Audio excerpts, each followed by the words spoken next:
Hey everyone, thanks for stopping by the channel. Today it's Moodog from Moodog's Frugal RCs and more. Out here today in the field doing an urban bash on the REDCAT Racing Blackout XTE. This is the brushed version of the vehicle.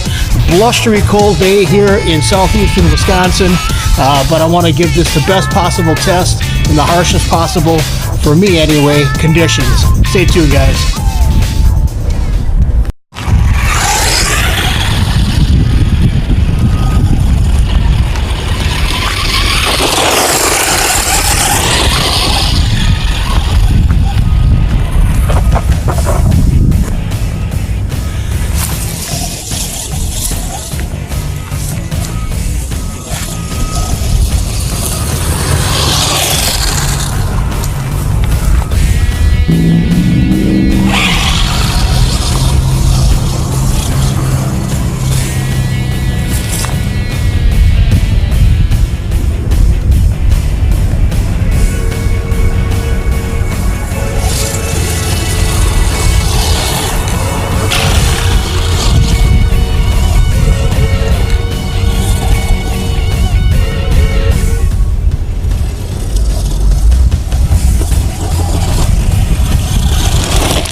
All right, guys, we're all done with this urban bash here. I'm going to give you my final thoughts once I get back to the house. It's colder than crap out here. You can see we had one little issue today, and that was one of the screws and the nuts fell off the shock tower, and I lost a shock at the end of the romp there. But otherwise, everything else held up really well. You can see in the video, everything else did really good.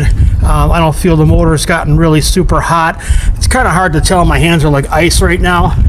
But everything else seemed to hold up pretty good on this car. And I'll give you my final thoughts in just a minute. Hang on, guys. All right, everyone, thanks for stopping by and hanging out to the end of the video here for my final thoughts on the REDCAT Racing Blackout XTE. In a word, I think this is awesome, so we'll use awesome as that word. A couple of drawbacks on it, maybe for your beginning type drivers. Now, I've seen people get these for beginner trucks and really not know what they're doing with them, and then they have a big mess. They don't know how to fix things, and pretty soon it's collecting dust in the corner because it doesn't work. So keep in mind that when you purchase something like this, guys, that you should have at least some mechanical ability or know somebody like a father, cousin, something that has that ability to do the wrenching on these things, because things do break.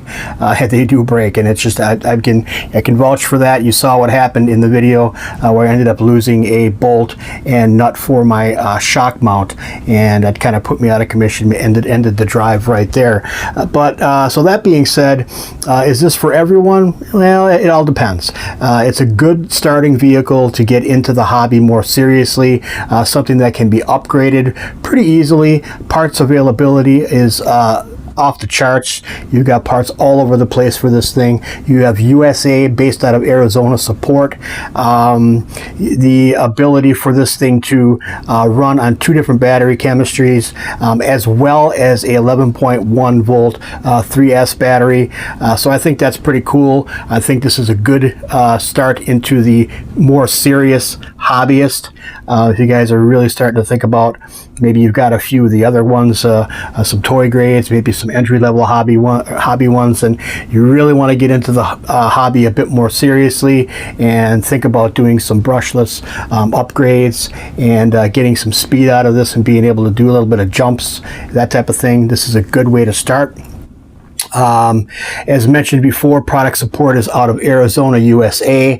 I've dealt with REDCAT on a couple of occasions for just some small things, and they were quick to respond, and they rectified my situation very, very quickly, and I'm very happy with everything that I've owned from REDCAT, which is pretty limited. I had the Piranha TR10, and that now is residing with a family member. The young man is very, very much enjoying that.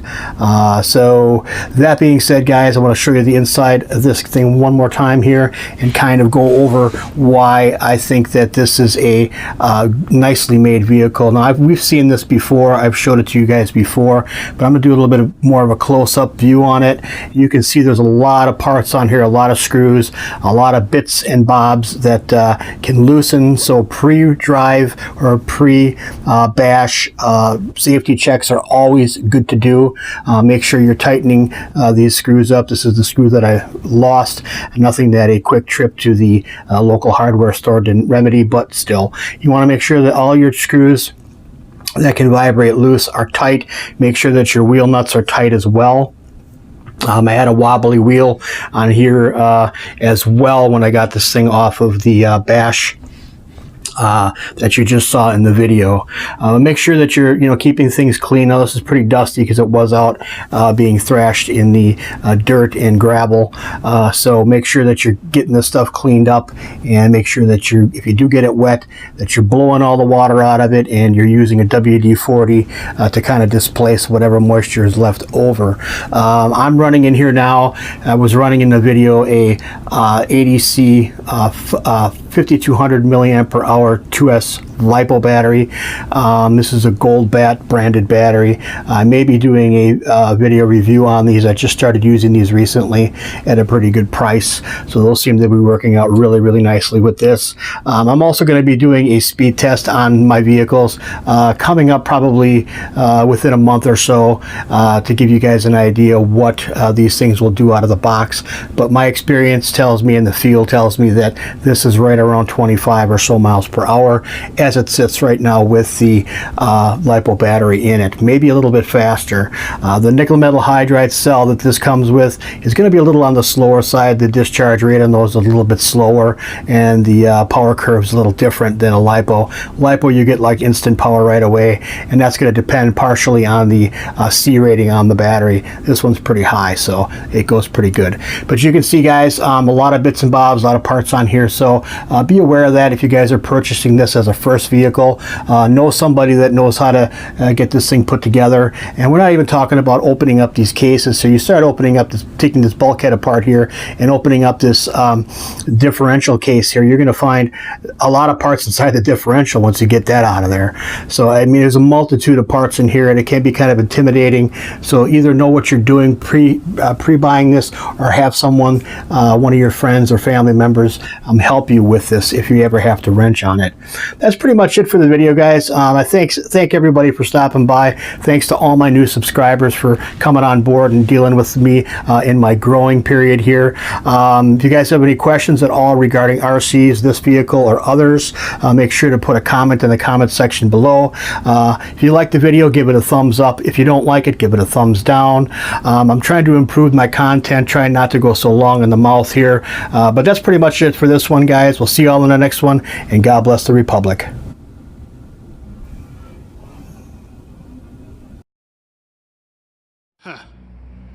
Maybe I better leave.